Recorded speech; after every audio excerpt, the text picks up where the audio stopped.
Estonia's President, Kersti Kaljulaid, was this week named the Global Advocate for Every Woman, Every Child by the United Nations Secretary-General. In an exclusive interview with the SABC's Sherwin Bryce-Pease in New York, the EU country's first female president discussed the main pillars of her new assignment, which includes access to health and well-being for women and children, particularly in the context of COVID-19 and the slow progress towards achieving the SDGs. Other topics covered: vaccine nationalism, Estonia's current tenure on the UN Security Council, the reform of the Council, and the developing situation in Tigray in Ethiopia. President Kersti Kaljulaid, a warm welcome to SABC News and thank you for the opportunity. Thank you for inviting me. Your appointment as the first global advocate for every woman, every child comes at a time when the already tenuous well-being of the world's most vulnerable has been worsened by the current COVID-19 crisis, over and above the long-standing prejudices and inequities that have faced that demographic, particularly in this context around the issue of access to health.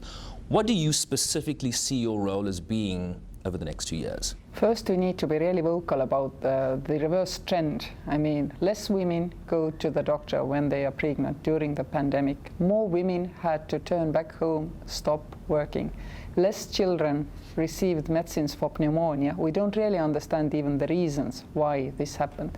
So we've seen a considerable rollback of the opportunities for children, women and adolescents. And let's be honest, this has also happened in the developed world. Women have really taken the harder hit in this pandemic than men in general. But I mean, in the developed world, the basis from where you're falling is higher. The rest of the world, the basis was already low, so you are now through the floor. So first of all, we need to recognize, for example, that less women get help in childbirth, and we are not on target for 2030 eradication of the hunger in the world. These are my main objectives in this, and the solutions, well, I think technology is what will help us to resolve these issues, because when we look how can you help women, children in difficulties, you have to know who is being born to whom where. We don't have it. Globally, there are many children who go unregistered. Today, one of UN agencies mentioned the number. It could be about 20% of the births which are registered late or never. How on earth can we provide support if we don't know these basic facts? So one very important objective for me is to incite the discussion how we get the global public registry so that every mother takes out the mobile phone and registers the birth of a baby in a national, or if not national, regional, supranational registry. It may sound like a dream, but we have all the technological elements and small nucleuses globally here and there developing this already. We should do it. Yeah, let's talk about the 3 pillars you've identified, right? Reducing maternal mortality, increasing nutrition security, and then, of course, as you've mentioned, innovation and the importance of digital solutions. The data shows us that the challenges are, of course, worse in sub-Saharan Africa. You met yesterday with UNICEF and you tweeted afterwards that the models predict a sharp turn for the worst in many categories. What will it take then to shift this trajectory, this path we are already on? First of all, let's recognize there is statistics. The statistics says less women, less children went to the doctor. Obviously, there is a catastrophe somewhere in the cooking. We know children got fed also in the schools. They got vaccinated sometimes in the schools.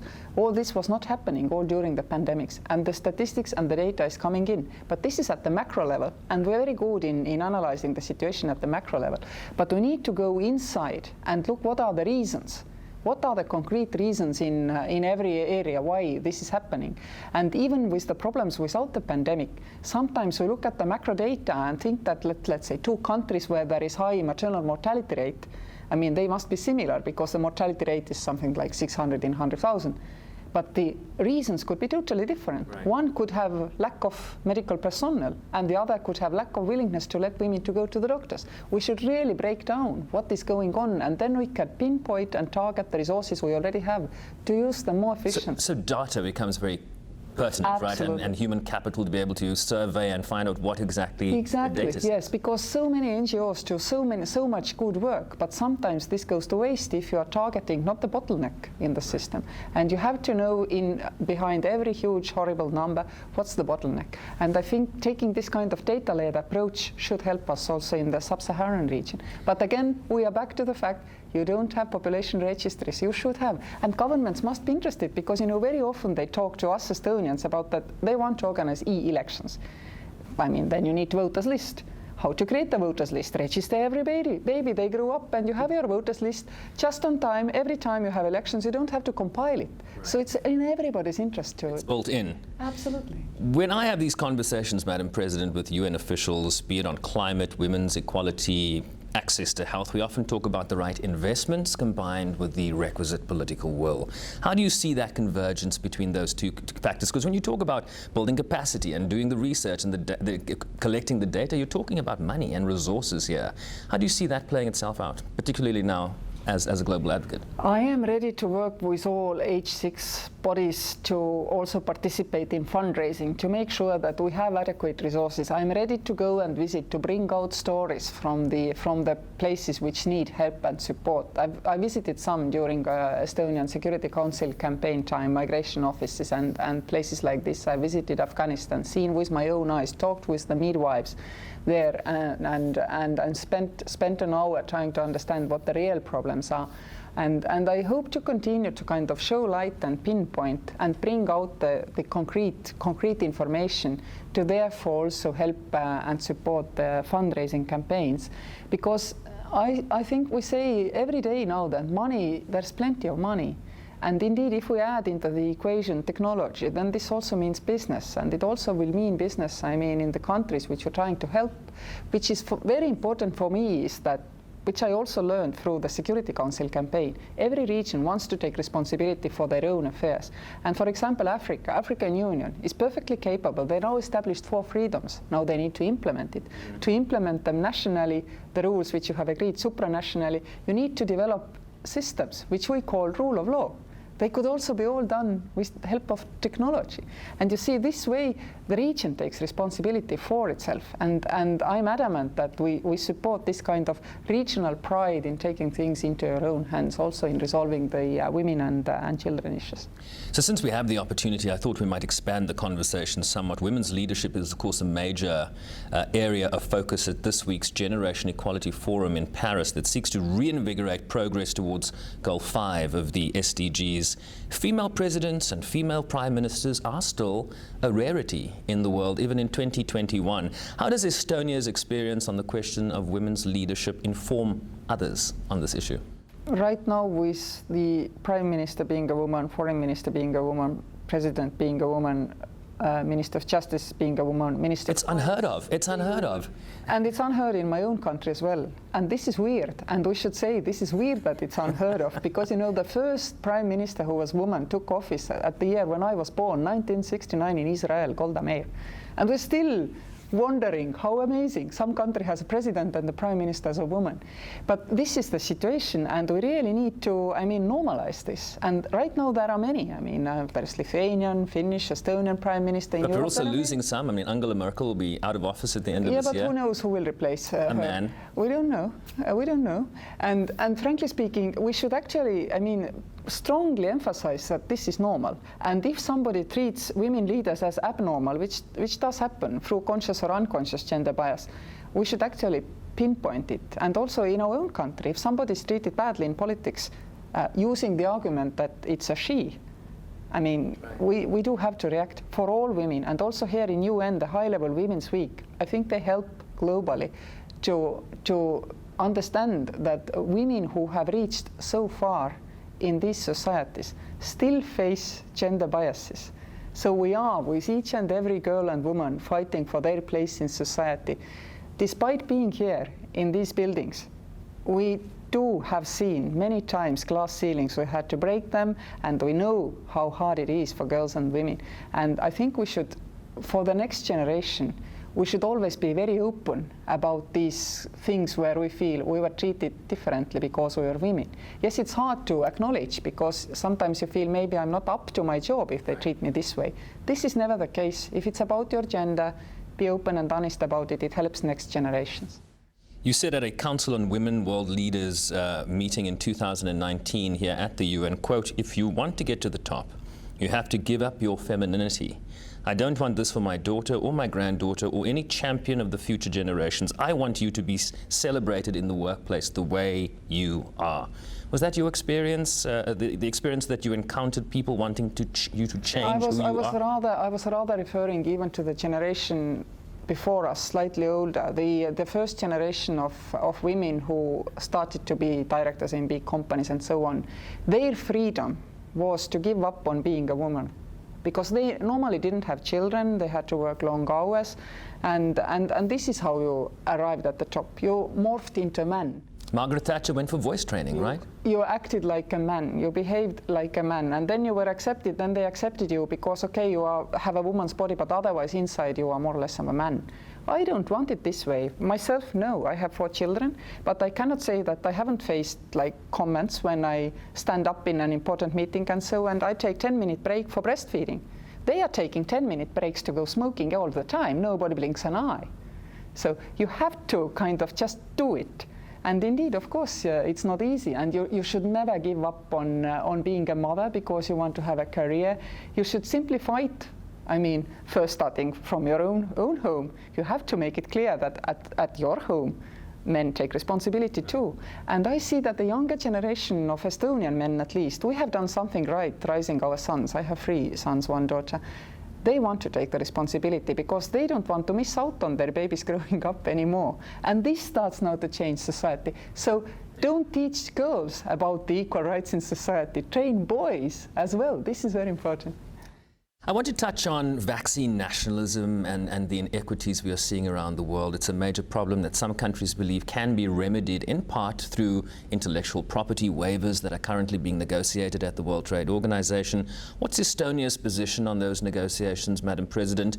And what many, particularly in Africa, see as a failure of the promise that COVAX represented at the beginning of this crisis? We don't have companies who participate in vaccine production in Estonia, so we don't have national champions whose interest we need to take into account. So if I say, yes, there should be a waiver, you should take it with a pinch of salt. Nobody's putting lobbying pressure on me, but indeed I think we should have this waiver. Second, COVAX, World Health Organization. I just met a few weeks ago with Secretary General Tedros, and he said that, I mean, rich countries have over-contracted the vaccines. They have many times over what they need, and if possible, this should be shifted to the less developed nations. Estonia has a population 1.3 million, and we have pledged 900,000 doses of vaccine. So you see, wow. We need ourselves probably because, well, we don't vaccinate small kids, about 1 million doses. For ourselves, 900,000 we are donating.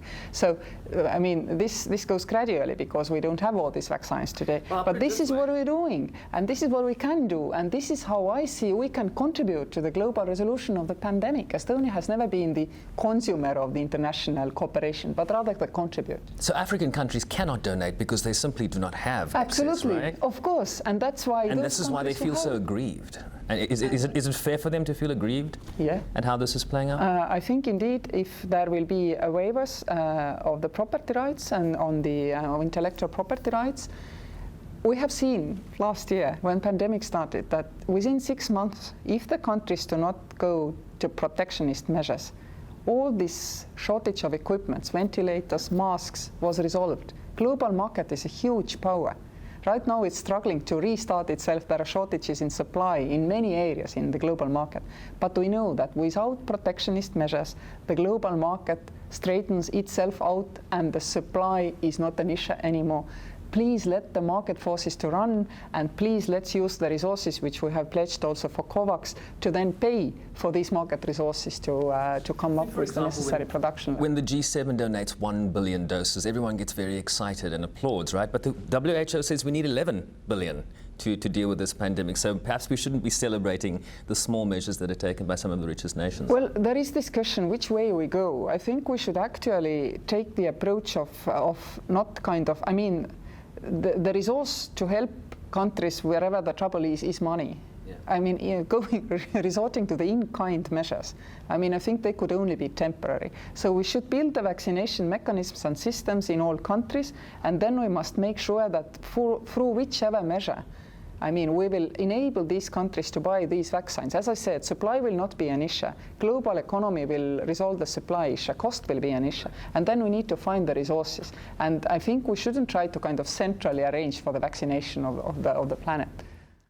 Your country's presidency of the UN Security Council ends tomorrow, a 2-year membership of the Council that will end at the end of the year. What has you being part, or Estonia certainly being part of the processes of the Council, informed you about the Council itself? What do you think of the functionality, the efficacy of the UN Security Council? I may think whatever I think, but this is the only council we have. This is the only place where you can take these grievances. For example, attacks against, I mean, people in various countries, and there are numerous. Sometimes it takes time to push things on the agenda. For example, it may take months. It's horrible. We want it all to work tomorrow, and we want all conflicts resolved tomorrow. But it sounds like you're describing it as a deposit of grievances, but not a place where you find solutions. But we do find solutions. For example, we made a campaign promise that Security Council will have to start create the case law on discussing cyber issues. We were counting on knowing that there will definitely be a cyber attack which is related to a conflict in the analog world. There was. We took it to the Security Council. Would you imagine it took up to 2020 and Estonian membership to have first ever discussion on cyber attack in Security Council, whereas no, that was last year in March. Oh, it was in March, right. Today there is a first time ever an official meeting on cybersecurity. In the between, during our last presidency, there was an area because the members were not yet ready to have it on the official agenda. So we've been pushing this, and this is an achievement because now people start to recognize that all which we apply in analog world applies in the digital world, and Security Council is indeed the place where you go with these grievances. If somebody is attacking your sovereignty, it's still Security Council, even if this is done by digital means.